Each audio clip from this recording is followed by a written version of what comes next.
Okay, hi and welcome to your reading. So today, at the heart of the matter is definitely some sort of decision making or assessment about your life or what you've been experiencing on this path that you've taken so far. And I'm reading a Celtic cross. So we have the Seven of Pentacles kind of being like, you've made it this far and now you're taking time to reflect and decide if all this effort has been worth it and if it's something you still want to continue doing. And crossing that energy, you have the Five of Cups, which is representing maybe feeling sorry about an experience that has happened in the past for you that really hurt you or stole energy from you, or something that you have regrets about and you don't want to repeat that. So you're really taking the time to navigate this next step more carefully because you're trying to avoid certain mistakes that maybe you've made in the past. And at the root of the matter, we have the Knight of Wands. So I feel like this is an endeavor that you've already began. I feel as though that this is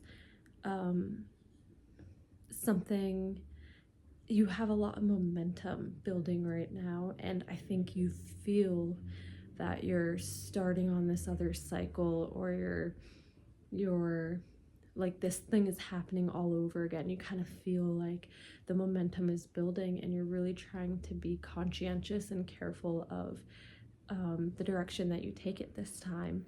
And you have the Ace of Swords. So this is, to me,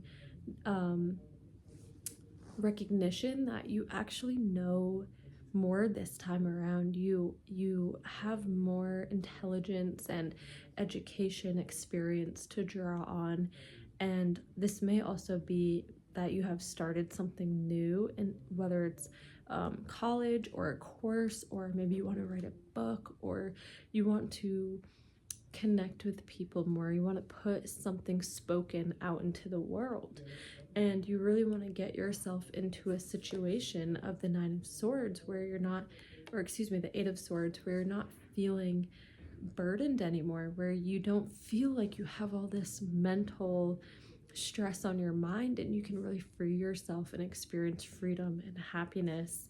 And you're gonna get the answers in your internal world by going quiet, by taking time out to see what's underneath, because the answers will come to you and guidance will come to you, and it's going to come through quiet, taking time to quiet yourself and assess what is actually coming forward in your feelings or emotions, or like through meditation. I'm getting meditation will be really important, of just quieting your mind and feeling. Yeah, wow. And then how you see yourself as wanting to do this. You see yourself as wanting to explore your inner emotions, your inner self, and you're actually starting on that path. And maybe you're sacrificing something for this, but maybe it's something that wasn't serving you.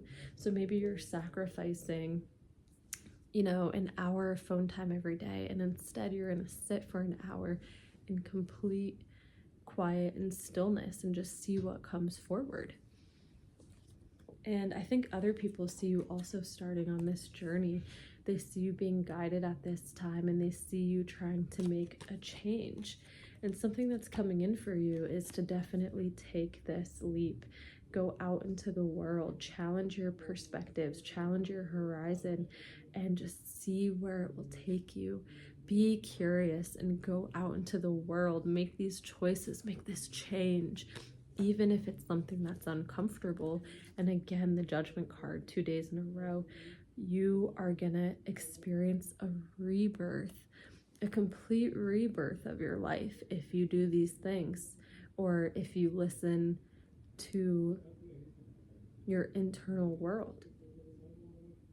Something about 2026 is that in February 20th, Saturn and Neptune are going to be meeting at 0 degrees in the sign of Aries. It's going to be a time of discipline and creativity, or dream world kind of meeting together and offering a whole new entire rebirth energy.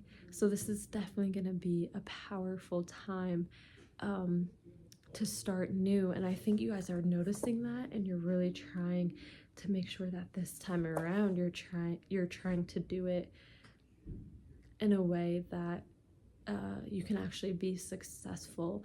Maybe not something so short and quick this time, but something that's long-term and sustainable and will yield results. I think that's been sort of the lesson of this in-between period for you, is that actually slowing down can yield better results than the quick and fast, which will have a big result quickly, but you can't sustain it, and so it doesn't last. And I think this time you really want something that's going to transform your life and bring you that freedom that you're looking for.